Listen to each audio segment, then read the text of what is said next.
China জাল ব্যবহারের একটা তৎপরতা বৃদ্ধি পেয়েছে এবং অবৈধ বাঁধ স্থাপনের বিষয়টাও আমাদের চোখে পড়ে। ফলে আমরা এই মোবাইল কোর্টটা পরিচালনা করেছি।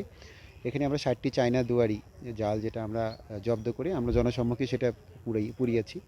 পাশাপাশি আমরা চায়না জালে যে মাছগুলো তাজা মাছগুলো পেয়েছি সেটা আমরা অবমুক্ত করেছি।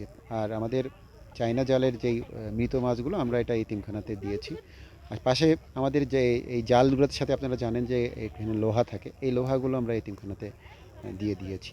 মূলত এই অভিযানটি আসলে একটি মেসেজ যে এই জালটি অপব্যবহার রোধ করার জন্য আমরা যে তৎপর আছি এটা মাসব্যাপী চলবে। এটা আমরা 17টি ইউনিয়নে এটা পরিচালনা করব।